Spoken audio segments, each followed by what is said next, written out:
Fruit is the overflow of our lives from the seed and root, the effect or consequences of something. Fruit is ultimately proof of what was planted.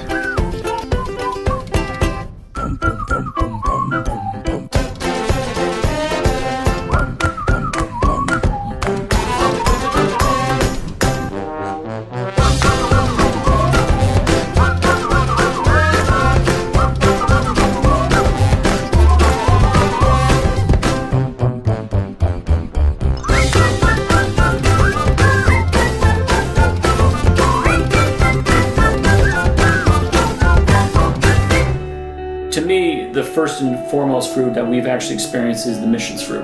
As we were going out into the world more, there was more inflow of prosperity and blessing into the church. I'll never forget, in 2003 is the first time I heard the voice of the Lord. And as you start hearing the voice of the Lord, you start realizing that He has a very direct and succinct plan for our lives. And as you actually start following through on those and saying, okay, Lord, I've heard you in this area of my life, I'm going to be obedient to that, and I'm going to fulfill what you've asked me to fulfill. And you actually carry that out. And as you start carrying these things out more and more and more, and the way I've experienced it, they become much more difficult, they become much more risky from a flesh perspective. But God's fruit just starts pouring into your life more and more the more obedient you are. And that's kind of overflowed into our personal and professional lives too. It's not just about us.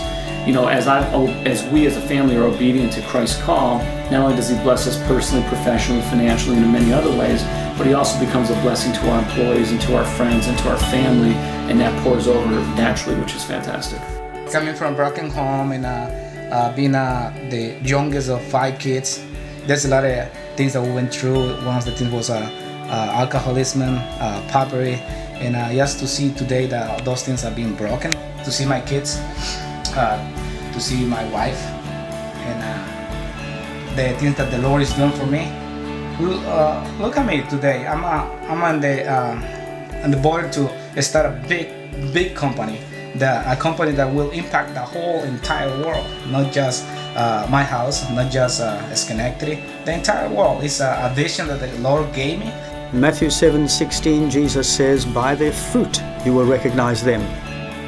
Fruitfulness is something God desires for us. God's promise to His people who walk in clean and righteous living is for us to flourish and thrive and be fruitful even beyond what we naturally consider productive. In a way, we don't work to bear fruit, we work at planting, and God brings the fruit. Fruitfulness, this is our stone of remembrance.